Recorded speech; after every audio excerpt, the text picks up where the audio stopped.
Here's your wrestling news for February 1st, 2026. The 2026 Men's Royal Rumble closed the night with chaos, controversy, and one very calculated decision at the end. Earlier in the day, tension was already brewing backstage as Paul Heyman and Adam Pearce were shown arguing over who would be forced to start the match. Obafemi ultimately drew the number 1 spot, a move that felt like WWE quietly correcting the SmackDown slip-up where Braun Breaker had accidentally been revealed as the first entrant. But what happened next shifted the entire tone of the match. As Breaker prepared to enter at number 2, a hooded figure attacked him from behind and delivered a stomp, immediately leading many to assume it was Seth Rollins. The mystery man dragged Breaker to the ring, where Obafemi instantly eliminated him within seconds. Paul Heyman looked stunned as the masked attacker disappeared into the crowd. Speculation quickly exploded. Some believed the stance and body language pointed toward Finn Balor, others floated Austin Theory, but with WWE, the person under the hood does not necessarily have to be the obvious name. It could very well be a deliberate misdirect. From there, Femi dominated early, eliminating the first 5 entrants and establishing himself as a serious threat. Damian Priest eventually entered to confront the ruler, giving him the first real resistance of the night. Even as the ring filled up with 11 men still active by the time the 20th entry arrived, Femi and Javon Evans stood out with strong performances. Neither reached the final 4, but Femi tying Roman Reigns for the most eliminations clearly positioned him as a rising force ahead of a main roster push. WWE's introduction of Powerhouse Hobbs was an unusual creative choice. The digital LED screens initially displayed Powerhouse Hobbs, only for the name Royce Keys to appear moments later. The sequence made the presentation feel slightly confusing. Commentary noticeably avoided direct AEW references during his interaction with Cody Rhodes. For a debut, Keys did not spend as much time in the ring as many expected, which raised questions. The Final 4 saw Reigns joined by Gunther, Logan Paul, and Randy Orton. Gunther and Orton began brawling while Reigns and Paul paired off. Reigns sent Paul crashing out to the floor, only to receive an RKO from Orton.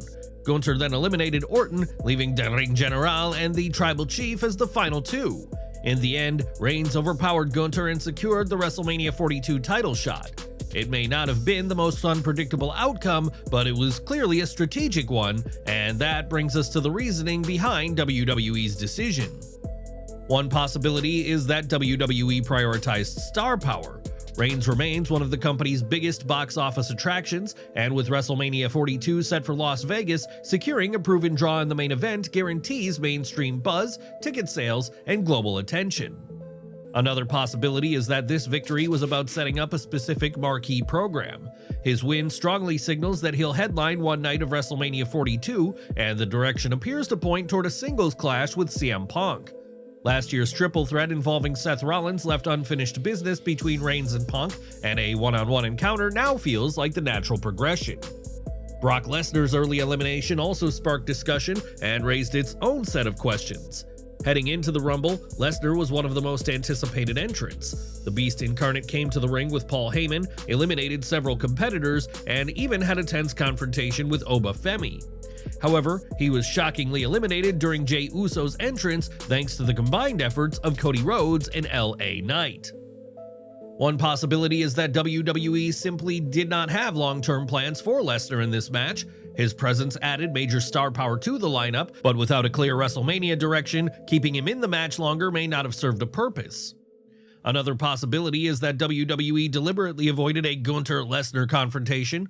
Gunther entered at the final spot, and if the company intends to build that match for a bigger stage in the future, holding off their first interaction would preserve its impact and anticipation. Cody Rhodes' elimination was equally layered and appears to have been carefully constructed. Drew McIntyre delivered a Claymore from the outside while Rhodes was hanging onto the ropes, causing him to lose balance and eliminate himself. That same interference also distracted Jacob Fatu, allowing Roman Reigns to eliminate him as well. The tension between Rhodes, McIntyre, and Fatu strongly hints at a potential triple threat match at WrestleMania 42. One possibility is that WWE wanted to protect Cody while advancing multiple storylines at once. By having McIntyre indirectly cause the elimination, Rhodes remains strong without taking a clean loss. Another possibility is crowd reaction. On the SmackDown Go Home show, when Rhodes teased winning the Rumble again, portions of the audience responded with boos. WWE may have recognized that pushing him toward a third consecutive Rumble victory would risk Backlash. Another possibility is simple repetition. Cody already won the 2023 and 2024 Royal Rumble matches. A third straight win might have felt predictable rather than compelling. There was also one noticeable element missing from this year's match. The Men's Rumble did not feature a surprise legend return, which is traditionally a key ingredient of the spectacle. Meanwhile, the women's match saw Brie Bella return at number 29 to a massive reaction. Even with limited ring time, her appearance delivered a nostalgia factor that the men's match lacked. Overall, the match was entertaining, layered with storyline progression, and strategically booked, even if the ending divided opinion. Roman Reigns is officially heading back to the WrestleMania main event picture. A potential Reigns vs. Punk showdown carries major intrigue. At the same time, a Cody McIntyre Fatu triple threat feels volatile and personal. What's your take? Are you excited for Reigns vs. Punk at WrestleMania 42? And would you rather see Cody in a triple threat battle instead? Sound off below. Enjoying the video? A quick like goes a long way in helping us grow and deliver more wrestling news you care about. One of the most anticipated matches of the weekend saw AJ Styles put his career on the line against Gunther. From a technical standpoint, the match delivered. The pacing was deliberate and methodical, though at times it felt slightly too slow, preventing the bout from reaching its peak until later than expected.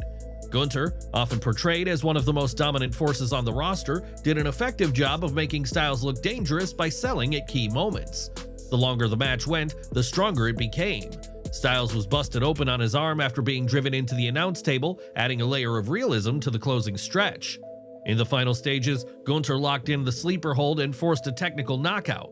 As Styles faded, the referee lifted his arm once. It dropped immediately. The official waved off the match, awarding the victory to Gunther, signaling what appeared to be the end of Styles' WWE run. When Styles regained consciousness, the emotions set in. The crowd rose to its feet, showering him with chants. He began removing his gloves, teasing a definitive farewell, but paused. Instead, he put the P1 gloves back on, soaked in the moment, flashed the "too sweet" gesture, and walked up the ramp, visibly emotional. Some viewers questioned why the referee only performed a single arm check. The explanation is simple. If the referee determines a competitor is fully unresponsive, they can immediately stop the match rather than completing the traditional 3-check sequence. That nuance, however, may have benefited from clearer commentary, as confusion quickly spread online. Now reports indicate that retiring at the Royal Rumble was a decision Styles himself supported, as noted by Shinsuke Nakamura. The Royal Rumble is prestigious, but for a performer of Styles' caliber, many believe WrestleMania would have been the more fitting stage. Styles has spent a decade in WWE proving himself as one of the company's premier in-ring performers. Ending his career in January, rather than building toward a months-long farewell tour culminating in WrestleMania in Las Vegas, feels like a missed opportunity. Another question fans are asking, does this retirement only apply to WWE? There's a reason Styles didn't leave his gloves in the center of the ring. Instead, he put them back on. Wrestling history is filled with performers retiring in one promotion only to appear elsewhere later. While it seems unlikely Styles would jump to another major wrestling company like All Elite Wrestling or New Japan Pro Wrestling, some fans speculate that his recent appearance in TNA Wrestling's debut on AMC could hint at unfinished business. Given the current working relationship between WWE and TNA, a limited appearance elsewhere cannot be completely ruled out. That said, there is also a broader creative issue emerging. WWE has gone all in on Gunther's evolving career killer persona. In recent months, he has now claimed the careers of Goldberg, John Cena, and now AJ Styles, with rumors even linking Brock Lesnar as a potential next target. While this positioning has elevated Gunther as one of the most despised heels in the company, the execution risks becoming repetitive. Rather than growing through layered, emotionally complex feuds, Gunther is increasingly being framed as a legend career killer. By retiring Styles so soon after Cena, the shock value of the gimmick may already be approaching diminishing returns. What were your thoughts on the match? Could AJ be headed for a TNA run? And is it time for Gunther to distance himself from the career killer gimmick? Let us know in the comments. The Women's Royal Rumble opened the show with Charlotte Flair entering at number 1 and her tag partner Alexa Bliss drawing number 2, immediately adding intrigue to their already tense alliance. It took until 8 competitors filled the ring for the first elimination, but once it happened, exits came quickly while the ring remained crowded enough to keep the action layered. Several past and present rivalries were revisited, though the overall structure felt noticeably choreographed. Each entrant followed a familiar pattern, brief dominance, signature spots, then blending back into the pack. In the closing moments, Liv Morgan made the defining move of the night by eliminating her Judgment Day ally Raquel Rodriguez, turning on her partner when it mattered most. The final 3 came down to Morgan, Tiffany Stratton, and Sol Ruca battling precariously on the apron before Morgan outlasted them both to secure the win. Given Morgan's back-to-back runner-up finishes in 2023 and 2024, the victory felt like the right call. After years of falling just short, WWE finally pulled the trigger on her moment. Lash Legend delivered one of the strongest showings of her career, lasting until the final 6 and scoring 5 eliminations, including the Iron Woman of the match, Charlotte Flair. Sol Ruca also impressed, staying in the match for more than 40 minutes and factoring into the final stretch. Elsewhere, the Bella Twins received a strong reaction from the crowd, with Michael Cole carefully navigating commentary during Bree's yes kicks without mentioning Bryan Danielson.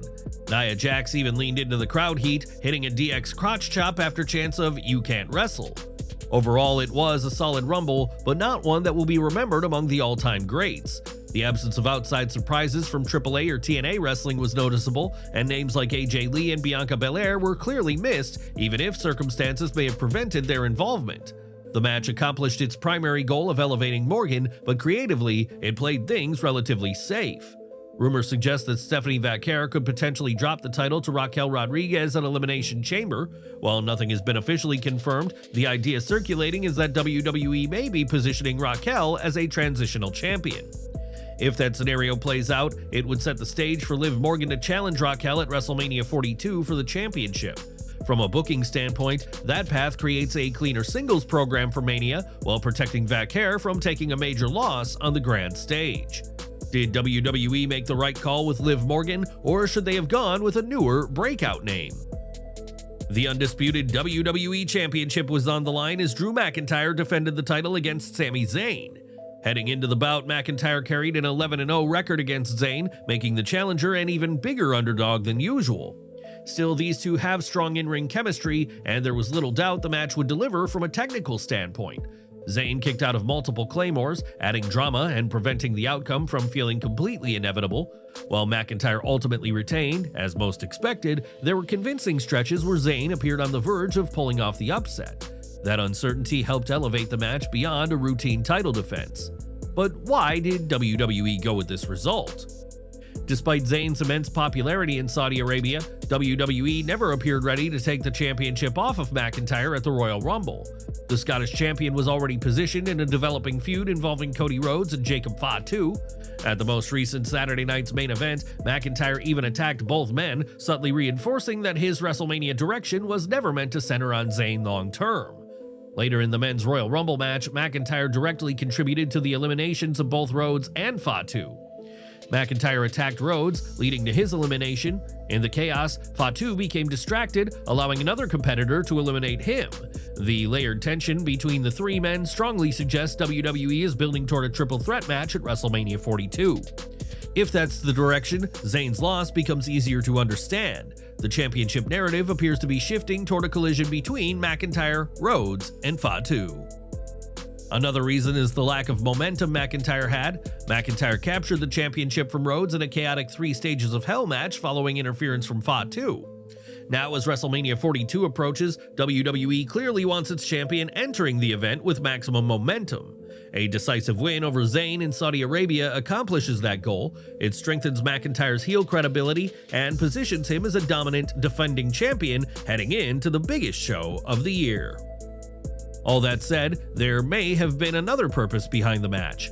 When WWE considers elevating a talent into the main event tier, it often tests audience reaction first.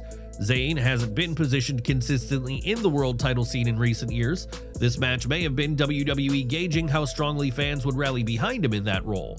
The Saudi crowd responded massively to Zayn throughout the bout. Even in defeat, his performance reinforced that he can carry the emotional weight of a championship program. The Royal Rumble title match may not have been the destination, but it could have been the evaluation. The match itself delivered drama and emotion, even if the outcome felt predictable. McIntyre retaining maintains long-term storytelling, but it also leaves Zayn at a crossroads once again. Did WWE make the right call with McIntyre retaining? And is a triple threat at WrestleMania the right move, or should Zayn still be part of the title picture? Sound off in the comments below.